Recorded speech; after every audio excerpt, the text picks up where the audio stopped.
सोचो एक ऐसा गेम जहां 30 दिन भागकर जिंदा रहने पर पूरे के पूरे $1 बिलियन का इनाम, और जो भी 30 दिन से पहले पकड़ा गया उसका अंजाम सिर्फ और सिर्फ मौत होगा। तो कहानी की शुरुआत में हमें एक आदमी बेन दिखाई देता है जो अपने बॉस से अपनी जॉब दोबारा मांग रहा था, और यहाँ हमें पता चलता है कि बेन को उसके बॉस ने उसकी जॉब से निकाल दिया था क्योंकि बेन बहुत जज्बाती था और इसी वजह से उसने अपने बॉस को बहुत कुछ उल्टा बोल दिया था। इसलिए वो अपनी जॉब से हाथ धो बैठा और अब उसका बॉस उसे साफ साफ मना कर देता है और कहता है कि अब तुम्हें मैं कभी नहीं रख सकता। इसलिए वो दुखी होकर वहाँ से वापस निकल जाता है और बाहर आते ही वो एक टीवी में देखता है तो वहाँ एक गेम द रनिंग मैन के बारे में बताया जा रहा था, और इस गेम में जो भी पूरे 30 दिन तक जिंदा बच गया तो उसे पूरे के पूरे $1 बिलियन दिए जाएंगे, और जो 30 दिन के अंदर हर जगह पर घूमते हुए काले कपड़ों वाले हंटर के हाथों पकड़ा गया उसे सीधा मार दिया जाएगा। लेकिन बेन इस पर ज्यादा ध्यान नहीं देता और वो वहाँ से चला जाता है। घर आते ही वो टीवी पर उसी गेम का चलता हुआ शो देखता है जिसमें एक आदमी कुछ सवालों के जवाब दे रहा था और एक जवाब गलत देने पर उस आदमी को नीचे गिराकर मार दिया जाता है। इसी दौरान बेन की वाइफ शीला घर आती है जो एक बार में ड्यूटी करती थी। वो अपनी बेटी को बीमार होता देख बहुत परेशान हो जाती है क्योंकि उसका अच्छा इलाज कराने के लिए उसके पास पैसे नहीं थे। शीला बेन से कहती है कि मैं आज से डबल शिफ्ट ड्यूटी करूंगी ताकि मैं ज्यादा पैसे कमाकर अपनी बेटी का अच्छा इलाज करा सकूं, लेकिन बेन उसे मना कर देता है और कहता है कि तुम अब कहीं पर भी नहीं जाओगी क्योंकि अब मैं एक गेम खेलने वाला हूँ जिससे मैं इतने पैसे कमा लूंगा कि हम अपनी बेटी का अच्छा इलाज करा सकेंगे। इसीलिए वो उस शो में जाने के लिए तैयार हो जाता है। शीला उसे उस शो में जाने से मना करती है और उससे कहती है कि तुम जो गेम खेलने जा रहे हो उस गेम से आज तक कोई भी जिंदा नहीं बच पाया, इसीलिए तुम्हारी जान को बहुत खतरा हो सकता है। लेकिन बेन उसे बताता है कि उस शो में बहुत सारी गेम्स हैं और मैं वो गेम खेलूंगा जिसमें जान को सबसे कम खतरा हो। बेन उसे एक बोर्ड देता है और कहता है कि आज भी सबसे कम इनाम पूरे $75 का था। इसके बाद बेन सीधा अपने घर से उस गेम शो की तरफ निकल पड़ता है और उसी गेम कंपनी के अंदर आ जाता है। वो लाइन में खड़ा ही था तभी वहाँ एक बूढ़ा आदमी गिर जाता है। बेन ने उस गार्ड को एम्बुलेंस बुलाने को कहा लेकिन उस गार्ड ने उसे साफ साफ मना कर दिया। ये सुनकर बेन उस पर गुस्से होकर चिल्लाता है, इसलिए गार्ड से बदतमीजी की वजह से उन्होंने बेन को लाइन के एंड पर खड़ा कर दिया। काफी इंतजार करने के बाद वो काउंटर पर आता है जहाँ गार्ड्स की बात न मानने पर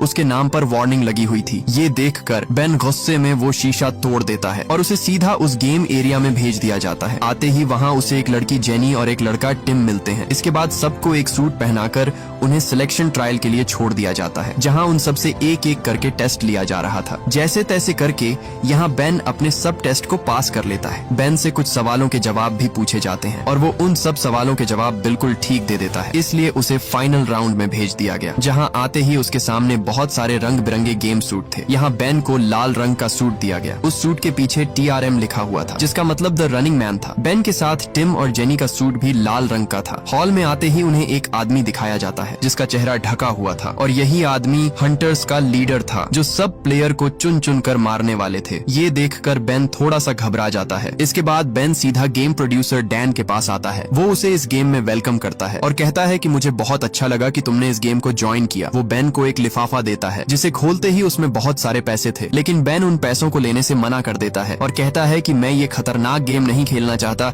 जिसमें मेरी जान को खतरा हो। वो उसे बताता है कि अगर तुम अपनी जिंदगी बदलना चाहते हो तो ये तुम्हारे पास एक आखिरी मौका है। अगर तुम इस गेम को जीत गए तो तुम्हें इतना पैसा दिया जाएगा कि तुम सारी जिंदगी बैठकर खाओगे, वो फिर भी खत्म नहीं होगा। वो बेन को एक गेम का चार्ट दिखाता है जहाँ गेम के 6 दिन बाद पूरे $45,000 बढ़ जाएंगे और गेम के एक हफ्ते जिंदा रहने पर $65,000 और भी बढ़ जाएंगे और गेम के 8वें दिन तक जिंदा रहने पर पूरे के पूरे $86,000 उसके अकाउंट में ऐड कर दिए जाएंगे। इतना पैसा देखकर अब बेन अंदर ही अंदर सोचने लगता है क्योंकि ये उसके पास एक आखिरी मौका था जहां से वो इतना तकड़ा पैसा ले सकता था। डैन उससे कहता है कि अगर तुम पूरे 30 दिन तक उन जानलेवा हंटर से बचे रहे और अगर तुम पूरे 30 दिन तक जिंदा रहे तो ये गेम तुम जीत जाओगे और पूरे के पूरे $1 बिलियन तुम्हारे हो जाएंगे। इसलिए ये सुनते ही बेन बिना सोचे पेन उठाकर उस कॉन्ट्रैक्ट पर साइन कर देता है और वहां से चला जाता है। इसके बाद बेन एक गार्ड के पास आता है। वो गार्ड उसे बताता है कि इस गेम के शुरू होते ही तुम्हारे पीछे पूरी दुनिया कुत्ते की तरह पड़ जाएगी, इसलिए तुम्हें और तुम्हारी फैमिली को बहुत ज्यादा खतरा है। इसलिए हम तुम्हें और तुम्हारी फैमिली को नई आइडेंटिटी दे रहे हैं ताकि तुम्हारी फैमिली सेफ रहे। बेन आखिरी बार अपनी बीवी से बात करना चाहता था लेकिन गार्ड उसे आगे से मना कर देता है। अब जैसे तैसे बेन उसे कॉल करने के लिए मना लेता है और वो कॉल पर अपनी बीवी को बताता है कि मैं अगले पूरे 30 दिन तक अपने घर नहीं आऊंगा क्योंकि मैंने द रनिंग मैन में हिस्सा ले लिया है। आगे से शीला उस पर गुस्सा होती है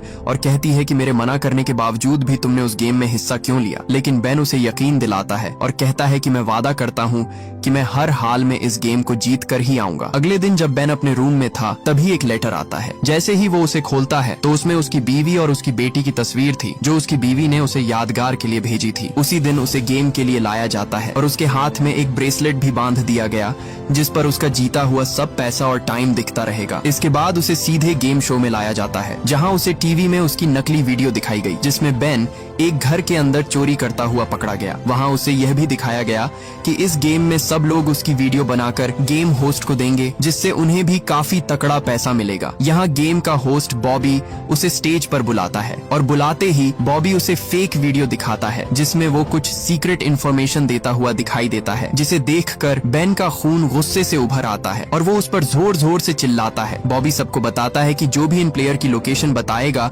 उसे पूरे 10,000 रुपए दिए जाएंगे। ये सुनकर वहाँ सब लोगों की खुशी बढ़ जाती है। सभी प्लेयर्स को स्टेज पर बुलाकर उन्हें गेम के 3 रूल्स बताए जाते हैं जिनमें पहला रूल था कि हर प्लेयर को 12 घंटे तक कोई भी हंटर नहीं ढूंढेगा। जैसे ही उसके 12 घंटे पूरे हो जाएंगे पूरी दुनिया से लोग उसके पीछे पड़ जाएंगे। रूल नंबर 2 में उन्हें हर दिन सुबह 10 मिनट की वीडियो रिकॉर्ड करके हर जगह रखे किसी भी मेल बॉक्स में डालनी होगी और अगर वो वीडियो डिवाइस को मेल बॉक्स में नहीं डालेगा तो उसे इस गेम से एलिमिनेट कर दिया जाएगा। रूल नंबर 3, गेम स्टार्ट होते ही पूरे 5 हंटर्स हाथ धोकर उसे मारने के लिए उसके पीछे पड़ जाएंगे। इसलिए जो भी प्लेयर इन हंटर्स से बच गया वो इस गेम को जीत लेगा। जो भी प्लेयर जितने ज्यादा दिन सर्वाइव करेगा उसे उतना ज्यादा पैसा दिया जाएगा और हर प्लेयर का हर दिन 1,000 रुपए बढ़ते जाएंगे और 30 दिन तक जो भी बच गया उसे पूरे के पूरे $1 बिलियन दिए जाएंगे। इसके बाद बॉबी सभी प्लेयर्स को वो हंटर दिखाता है जो इन सब की जान के पीछे हाथ धोकर पड़ने वाले थे। इसके बाद तीनों प्लेयर्स को एक लिफ्ट में बंद करके उन्हें अलग अलग जगह पर भेज दिया जाता है। यहाँ बेन को लिफ्ट से बाहर एक जगह पर रिलीज कर दिया गया। जैसे ही वो बाहर आता है तो उसके सामने एक टेबल पर उसके लिए कुछ कपड़े और जूते रखे हुए थे। बेन भागकर सीधे एक गाड़ी के अंदर बैठ जाता है लेकिन बैठते ही वो ड्राइवर उसे पहचान लेता है। इसलिए डर की वजह से बेन वहाँ से उतरकर भाग निकलता है। बेन भागकर सीधे एक बिल्डिंग के अंदर आता है जहाँ एक बंकर से वो एक सीक्रेट जगह के अंदर आता है। वहाँ उसे एक आदमी मोली मिलता है। मोली इस बंकर में छुपकर कुछ हथियार बनाता था। मोली बेन का पुराना दोस्त था लेकिन मोली उस पर गुस्से होता है क्योंकि उसका यहाँ आना उसे किसी खतरे में डालने वाला था। बेन उससे उसके लिए 2 नकली आईडी कार्ड और एक पिस्टल देने के लिए कहता है लेकिन मोली उसे साफ साफ मना कर देता है। यहाँ वो जैसे तैसे करके उसे मना लेता है और वो उसकी आंख पर लेंस लगा देता है। साथ में उसे एक फेक आईडी कार्ड और एक पासपोर्ट देता है ताकि वो हंटर्स से बचकर किसी भी मुल्क में जा सके। बेन उसका शुक्रिया अदा करके सीधा एयरपोर्ट आ पहुँचता है। आते ही वो अपना फेक आईडी कार्ड दिखाता है जो खुशकिस्मती से पास हो जाता है और वो उस जहाज में बैठ जाता है। बैठते ही उसके ब्रेसलेट में अलर्ट आ जाता है कि गेम स्टार्ट हो चुका है, मतलब अब हंटर्स उसके पीछे पड़ चुके हैं। वो बैठा ही था तभी वहाँ एक बच्चा उसे देख लेता है। बेन को शक हो जाता है कि कहीं ये बच्चा उसकी लोकेशन उन हंटर्स को बता न दे, इसलिए वो उस बच्चे को पकड़ लेता है और धमका कर कहता है कि अपनी जबान बंद रखो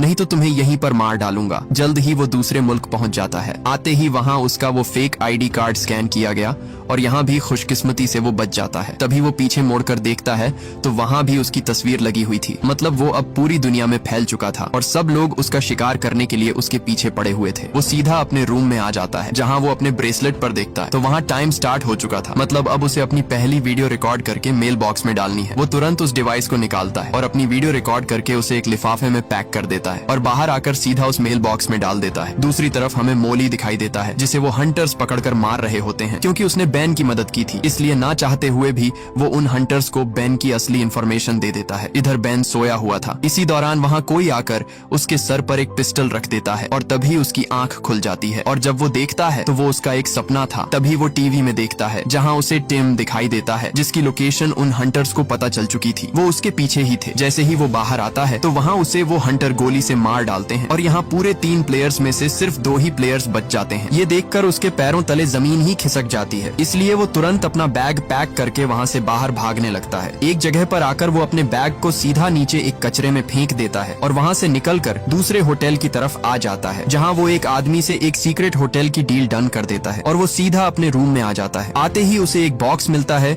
जिसमें कुछ चीजें थी और साथ में एक बॉम्ब भी था। तभी उसे बाहर किसी की आवाज सुनाई देती है। जब वो खिड़की से बाहर देखता है तो वहाँ उसे 3 लोग दिखाई देते हैं जो वहाँ किसी के आने का इंतजार कर रहे थे। ये देखकर उसे कुछ गड़बड़ महसूस होती है लेकिन वो ज्यादा ध्यान नहीं देता। इसी दौरान उसे वहाँ एक आवाज सुनाई देती है। वो भाग कर देखता है तो वहाँ उन हंटर्स की गाड़ी आ चुकी थी जो उसे मारने के लिए आ गए थे। ये देख देखकर उसके होश ही उड़ जाते हैं। वो हंटर उसके कमरे तक पहुंच जाते हैं, इसलिए वो तुरंत एक बाथरूम में छुप जाता है। वो वहां से बाहर निकलने का सोचता है, लेकिन उस बाथरूम की खिड़की बहुत मजबूती से बंद थी, इसलिए उसने एक लोहे के रॉड से उस शीशे को तोड़ दिया और उस लोहे के साथ शीशा लगाकर उसने एक चमचा तैयार कर लिया और दीवार के साथ छुपकर उस शीशे से उन हंटर्स को देखता है और मौके पर ही वहां से भाग जाता है। ऊपर आकर वो उन्हें बताता है कि वो गेम प्लेयर बेन रिचर्ड नीचे भाग रहा है। ये सुन वो हंटर्स वहां से चले जाते हैं। इधर वो ऊपर छत तक पहुंच जाता है। बेन एक रस्से को उस बैनर से बांधकर नीचे लटकते हुए अपने कमरे के सामने आ जाता है और हाथ से उस खिड़की का शीशा तोड़ देता है, जिससे आवाज वो हंटर सुन लेता है और अब वो उसके पीछे पड़ जाते हैं और दोबारा उसके कमरे के सामने खड़े हो जाते हैं। इधर बेन अपना सब सामान पैक कर देता है और वहाँ रखे उसी बॉम्ब को उठा लेता है। इसी दौरान वो हंटर उस पर गोलियां चलाने लगते हैं, जिसे देख वो सीधा नीचे कूद जाता है। तभी वहाँ वो साइन भी गिरने वाला था और नीचे वो हंटर लीडर उसका इंतजार कर रहा था। ये देखकर वो तुरंत एक आदमी के घर के अंदर कूद जाता है। वो उनसे बच बचाकर सीधा एक लिफ्ट के अंदर भाग कर आता है। इसी दौरान वो हंटर भी उसके पास आ जाता है। ये देखकर वो बॉम्ब उसके पास फेंक देता है, लेकिन आगे से बेन वो बॉम्ब दोबारा उसके ऊपर फेंक देता है, जिससे वहाँ पर एक बहुत बड़ा ब्लास्ट होता है। ब्लास्ट की वजह से बेन नीचे बेसमेंट तक पहुंच जाता है। वो वहाँ छुपा ही था, तभी वो हंटर्स वहाँ आ जाते हैं। अब वो पूरी तरह वहाँ उन हंटर के जाल में फंस चुका था, लेकिन तभी वहाँ उसे कुछ चूहे भागते हुए दिखाई देते हैं, जो सीधा एक नाले के अंदर जा रहे थे। ये देखकर वो तुरंत उस नाले के अंदर कूद जाता है और तभी वो हंटर वहाँ बॉम्ब फेंक देते हैं, जिससे वहाँ ब्लास्ट होता है और बिल्डिंग के बाहर धमाके की वजह से वो पूरी बिल्डिंग उड़ जाती है। लेकिन इधर बेन उस नाले के पानी के अंदर होने की वजह से बच गया था। बेन तुरंत पानी से निकलकर अपनी दूसरी वीडियो रिकॉर्ड करने लगता है और कहता है कि मैं अभी भी जिंदा हूँ। इधर उस मेल बॉक्स के पास सब हंटर्स खड़े हुए थे और इसी दौरान वहाँ एक लड़के को बेन उस नाले से निकलता हुआ दिख गया। वो बेन का पीछा करते हुए उस नाले तक पहुँच जाता है, लेकिन तभी बेन उस लड़के को पकड़ लेता है। बेन उस पर गुस्से होता और डरा कर कहता है कि अगर तुमने मेरे बारे में किसी को बताया तो जिंदा नहीं छोड़ूंगा। लेकिन तभी वहाँ उसका भाई ब्रैड आ जाता है। वो उसे बताता है कि मैंने ही अपने भाई को तुम्हारी मदद के लिए भेजा है। ब्रैड अपने भाई को वो वीडियो डिवाइस देता है। वो उस डिवाइस को लेकर सीधा उस मेल बॉक्स में डाल देता है। ब्रैड और बेन दोनों भागकर उसके घर आ जाते हैं। ब्रैड उसे रात का खाना खिलाता है। ब्रैड उससे कहता है कि तुम बहुत खुशनसीब हो, क्योंकि गेम के खत्म होने में कुछ ही दिन बाकी बचे हैं और अगर तुम बाकी बचे हुए दिन उन हंटर से सरवाइव कर गए तो तुम्हारी जीत पक्की है। ब्रैड उसे एक सीक्रेट जगह ले गया, जहाँ उसने रनिंग गेम की वीडियोस रिकॉर्ड की हुई थी। वह उसे बताता है कि इस गेम को जीतने का सिर्फ और सिर्फ एक ही तरीका है कि तुम तब तक छुपे रहो जब तक 30 दिन पूरे नहीं हो जाते। ब्रैड उसे बताता है कि अब तक सिर्फ एक ही प्लेयर सबसे ज्यादा दिन तक जिंदा रहा और वो पूरे 29 दिन थे। इसलिए अगर तुम जीत गए तो तुम पहले ऐसे प्लेयर हो गए जो पूरे 30 दिन तक इस गेम में सरवाइव कर पाया है। इसके बाद बेन एक कमरे का दरवाजा बंद करके अपनी तीसरी वीडियो रिकॉर्ड करने लगता है। बेन उस वीडियो में बताता है कि इस गेम में उन लोगों को चुना जाता है जो लोग बहुत गरीब होते हैं और उनकी इस मजबूरी की वजह से वो इसका फायदा उठाकर उनसे ये गेम खेलवाते हैं और वो उनके बच्चों को भी इसलिए मार देते हैं ताकि इस गेम के पीछे कोई भी सबूत न रहे। उसी रात शो में बॉबी उस दिन वाले धमाके में जो हंटर्स और लोग मारे गए उनकी फोटो दिखाता है और साथ में उन सबके बच्चे भी खड़े हुए थे। बॉबी सबको बताता है कि इन सबकी मौत का कसूरवार बेन रिचर्ड है, जिसने सबकी जान ले ली। तभी उसकी फेक वीडियो चलाई गई जिसमें बेन साफ साफ कह रहा था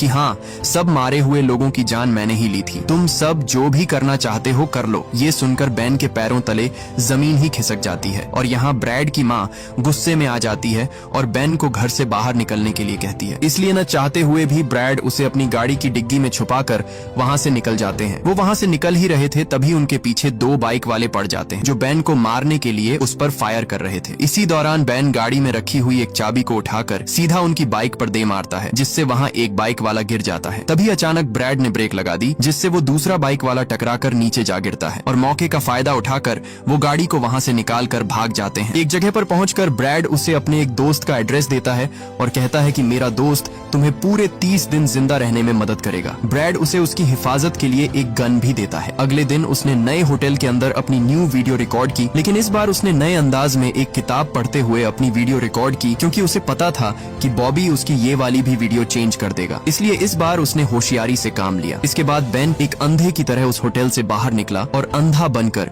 वो सीधा उस मेल बॉक्स तक पहुंच गया अपनी चौथी वीडियो डालने के लिए। वो उस वीडियो को डालने ही वाला था, तभी वहाँ उसे एक आदमी दिखाई देता है जो मेल बॉक्स का ओनर था। वहाँ उसे बेन पर शक हो जाता है और बातों बातों में वो उसकी वीडियो रिकॉर्ड कर लेता है, लेकिन बेन उसे वहाँ बुरी तरह पीट डालता है और मौके पर ही वो वीडियो उस मेल बॉक्स में डालकर वहाँ से से भाग निकलता है। यहाँ अब उसके पीछे वो हंटर्स पड़ चुके थे, इसलिए वो भागता भागता एक जगह आकर उस ग्रिल को पार करके वहाँ से भाग जाता है। वो लंगड़ाते हुए उसी गेम शो को देखता है जहाँ जीनी एक पार्टी में पकड़ी गई। वो हंटर उस पर लगातार फायर करता है, लेकिन वो अपनी गाड़ी में बैठकर वहाँ से भाग निकलती है। लेकिन कुछ दूर जाते ही उसकी गाड़ी में आग लग गई और वो भी इस गेम से एलिमिनेट कर दी गई और यहाँ अब सिर्फ अकेला बचा बेन। ये देखकर उसके पैरों तले जमीन ही खिसक जाती है, क्योंकि अब सारे हंटर्स सिर्फ और सिर्फ उसके पीछे ही पड़ने वाले थे। इसलिए वो जैसे तैसे करके तुरंत उसी आदमी के पास आता है जिसका नाम अल्टन था, जो ब्रैड का दोस्त था, जिसे उसने अपने दोस्त का नंबर दिया था। वो घर के अंदर आते ही देखता है तो वहाँ भी उसी का शो चल रहा था। मतलब अब उसके पास अल्टन ही एक आखिरी सहारा था जो उसे उन जालिम हंटर्स से बचा सकता था, क्योंकि अब वो पूरी तरह से फंस चुका था। अल्टन उसे अपनी सीक्रेट लैब में ले जाता है जहाँ वो अपने कुछ एक्सपेरिमेंट करता था। वो वहाँ अपने डैड की कुछ तस्वीरें दिखाता है और कहता है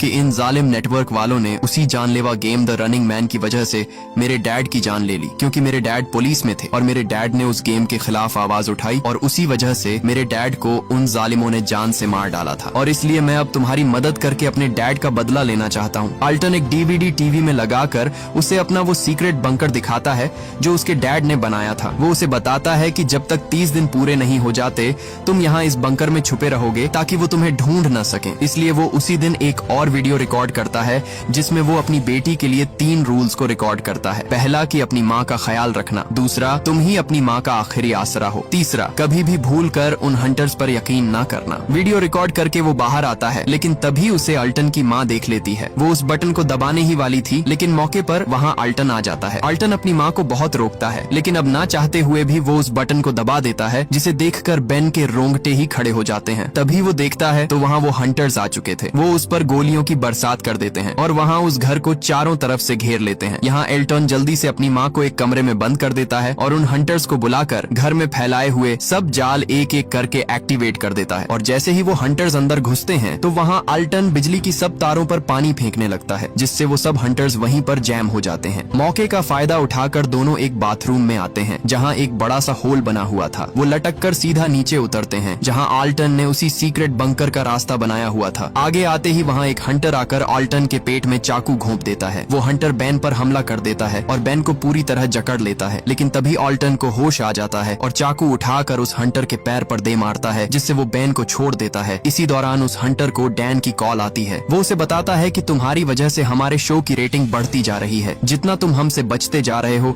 उतना ही हमारा शो रेटिंग ले रहा है, इसलिए अब तुम किसी भी सूरत नहीं बच सकते, क्योंकि सब हंटर्स तुम्हारे ही पीछे हैं। बेन उसकी बातों पर ज्यादा ध्यान नहीं देता और उस डिवाइस को नीचे गिरा देता है और अपनी गन को निकालकर वहाँ उस कैमरे को फोड़ देता है। इसी दौरान वहाँ पर दरवाजा हिलता है और एकदम से अल्टन और बेन गाड़ी लेकर वहाँ से भाग निकलते हैं। जाते जाते अल्टन उसे अपने दूसरे बंकर का नक्शा देता है ताकि वो हंटर आगे उसे पकड़ भी लें तो वो दूसरी जगह छुप सके। वो खुशी से आगे बढ़ ही रहे थे, तभी पीछे से एक गोली अल्टन के सर से आर पार हो जाती है और अल्टन वहीं पर मारा जाता है। तभी बेन ऊपर देखता है तो वहाँ वो हंटर आ चुके थे और अब वो वहाँ से दूसरी तरफ भी नहीं भाग सकता था, क्योंकि उसके सामने भी वो हंटर अपनी गाड़ी लेकर आ चुके थे। ये देखकर बेन अपनी गाड़ी को फुल स्पीड पर लगा देता है और कुछ ही आगे आकर वो गाड़ी से नीचे कूद जाता है, जिससे उस हंटर की गाड़ी टकराते ही फट जाती है और बेन सीधा पानी में जा गिरता है। इसके बाद जैसे तैसे करके वो एक जगह आता है जहाँ वो अल्टन का दिया हुआ नक्शा देखता है, जो उसी बंकर का था जो अल्टन के डैड ने बनाया था। वो उस जगह पर आकर देखता है तो देखते ही उसके होश उड़ जाते हैं, क्योंकि वहाँ उस जगह पर दूर दूर तक किसी बंकर का नामो निशान तक नहीं था। वहाँ उस जगह पर लोगों की बस्ती बस चुकी थी। इसलिए वो अपनी रात वहाँ एक खाली घर के अंदर गुजारता है और सुबह होते ही वो दोबारा से अपनी वीडियो रिकॉर्ड करता है और कहता है कि मैं अभी भी जिंदा हूँ। तभी वहाँ पर वो हंटर्स उसके पीछे आ जाते हैं। आते ही उन्हें वहाँ 3 वर्ड लिखे मिलते हैं, यू मेल इट, मतलब कि खुद ही इस वीडियो को मेल में डाल देना। वो एक रोड पर खड़ा ही था, तभी वहाँ उसे बहुत सारे कैमरे ट्रैक करने के लिए आ रहे थे। ये देखकर वो चौंक जाता है, इसलिए वो वहाँ एक गाड़ी को रोकता है और उसका शीशा तोड़कर उसके अंदर घुस जाता है। तभी वहाँ उन हंटर्स के ट्रक भी आ जाते हैं, इसलिए बेन उसे जल्दी गाड़ी भगाने के लिए कहता है। वो लड़की जैसे तैसे करके गाड़ी को वहाँ से दूर ले जाती है। उस लड़की का नाम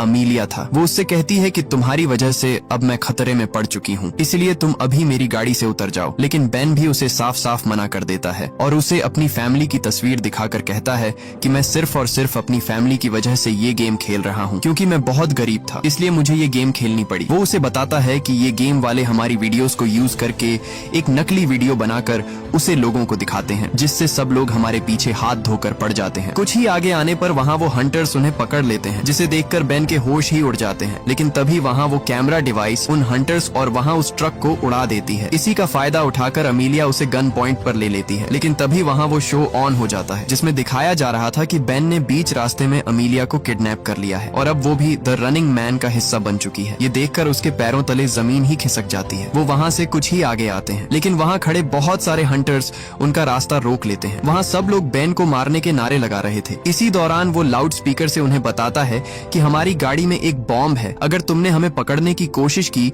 तो वो फट जाएगा और तुम सब लोग मारे जाओगे। वो उस हंटर लीडर से कहता है कि हम दोनों को कनाडा जाने के लिए एक जहाज चाहिए और साथ में अमीलिया के लिए 2 पैराशूट भी। इसलिए वो इनकी ये बात मान जाते हैं और उसे एक जहाज दे देते हैं। वो दोनों उस जहाज के सामने थे और इसी दौरान वो हंटर अमीलिया को पैराशूट दे देता है। बेन उस हंटर को अपना मास्क उतारने के लिए कहता है, इसलिए न चाहते हुए भी वो हंटर अपना मास्क उतार देता है। मास्क उतारते ही बेन को पता चलता है कि ये वही प्लेयर एवन है जो पूरे 29 दिन तक सरवाइव कर पाया था, इसलिए उसे जीतने पर हंटर बना दिया गया। प्लेन के अंदर आते ही बेन को शक होता है, क्योंकि वहाँ उसे वही हंटर्स दिखाई देते हैं जो यहाँ पायलट बनकर आए हुए थे। लेकिन बेन को पता था कि वो गेम स्टार्ट होने से पहले कभी भी उसे नहीं मारेंगे। इसके बाद वो प्लेन अपनी उड़ान भर लेता है। प्लेन के अंदर बात करते करते बेन को उस हंटर एवन पर गुस्सा आ जाता है, इसलिए बेन उसे धमकी देता है और कहता है कि अगर तुमने कुछ भी होशियारी की तो मैं इस जहाज को बॉम्ब से उड़ा दूंगा। इसी दौरान डैन टीवी में उसे बताता है कि मैं जानता हूँ कि तुम्हारे पास बॉम्ब नहीं है, क्योंकि हमने प्लेन को पूरी तरह स्कैन कर लिया था, जिसमें हमें कोई भी बॉम्ब नहीं मिला। एवन उसे गोली मारने ही वाला था, लेकिन तभी वहाँ दूसरे हंटर्स ने उसे रोक लिया, क्योंकि डैन नहीं चाहता था कि गेम शुरू होने से पहले बेन मर जाए। डैन उसे एक ऑफर देता है कि तुम एक हंटर बन जाओ और बदले में तुम्हें हर गेम के बाद $1 बिलियन की जगह पूरे $5 बिलियन दिए जाएंगे। लेकिन बेन ने उसे साफ साफ मना कर दिया। इसलिए डैन ने उसे धमकी दी और कहा कि मैं तुम्हारी बीवी और बेटी को जान से मार दूंगा। डैन ने उसे उसकी फैमिली को उन हंटर्स के हाथों मरता हुआ दिखाया, जिसे देखकर बेन का खून खौल उठा और वो गुस्से से उस टीवी को तोड़ डालता है। इधर एक हंटर अपनी गन लेकर बेन के पास आता है, लेकिन मौके पर ही बेन ने उसे ढेर कर दिया और देखते ही देखते वहाँ उनके बीच हाथापाई शुरू हो गई। लेकिन तभी वहाँ एक हंटर प्लेन को नीचे गिरा देता है। यहाँ बेन किसी तरह करके उन हंटर्स को ढेर कर देता है। बेन एवन को पूरे जहाज में ढूंढ रहा था, लेकिन तभी एवन एक बेस से निकलकर उस पर हमला करके उसे बुरी तरह पीट डालता है। वो उसे गोली मारने ही वाला था, तभी बेन ने उसका पैराशूट खोल दिया, जिससे वो उस खिड़की के अंदर फंस गया और मौके पर ही बेन ने उसे चाकू घोंपकर उसे वहीं पर मार डाला। इसी दौरान बेन अमीलिया को पैराशूट पहनाकर वो उस जहाज का दरवाजा खोल देता है और अमीलिया को जहाज से बाहर भेज देता है। तभी बेन टीवी पर देखता है तो वहाँ उस शो में बेन को हंटर नंबर 6 बना दिया गया था। मतलब अब वो भी हंटर होगा और सब प्लेयर्स को चुन चुन कर मारेगा। लेकिन बेन आगे से नेटवर्क की सच्चाई खोल देता है और सबको लाइव बताता है कि नेटवर्क वाले जानबूझकर गरीब लोगों को मजबूर करके उनकी जिंदगियों से खेल रहे हैं। वो सबको इस गेम को खेलने से मना करता है। ये देखकर नेटवर्क वालों ने तुरंत उसकी लाइव बंद कर दी और अपने शो में बेन की फेक वीडियो चला दी, जहां बेन प्लेन को उड़ाकर सीधा उनकी गेम शो बिल्डिंग को उड़ाने वाला था। और तभी बेन ने प्लेन को खुद ही बॉम्ब से उड़ा दिया और हर जगह टीवी पर न्यूज फैल जाती है कि फाइनली बेन मारा जा चुका है। इसके बाद ब्रैड ने शो का सच सामने कर दिया। उसने कहा कि बेन को साफ साफ देखा जा सकता है, वो अपने प्लेन के क्रैश के दौरान मौके पर ही वहाँ से भाग निकला था। ब्रैड ने नेटवर्क वालों का पर्दाफाश करके कहा कि जो भी बेन की वीडियोस लाइव की गई थी वो सब की सब खुद बनाई गई थी, मतलब वो सब फेक थी। इसके बाद सीन कट होता है और हमें बेन की बीवी शीला दिखाई जाती है, जो एक स्टोर से सामान ले रही थी। सामान लेकर जैसे ही वो बाहर आई तो वहाँ उसके सामने बेन खड़ा हुआ था, मतलब वो अभी भी जिंदा है। इधर शो में सब लोग एक ही नारा लगा रहे थे कि रिचर्ड बेन जिंदा है। बॉबी भी अब गेम को होस्ट करने से साफ साफ मना कर देता है और वहाँ से भाग निकलता है। यहाँ डैन जैसे ही स्टेज पर आया तो वहाँ सब लोगों के बीच भगदड़ मच गई। सब लोग स्टेज की तरफ दौड़ पड़े और फिर हर तरफ आग लगाकर पूरी जगह को तहस नहस कर देते हैं। मूवी के एंड में हमें दिखाया जाता है कि फाइनली इस गेम को बेन जीत चुका है।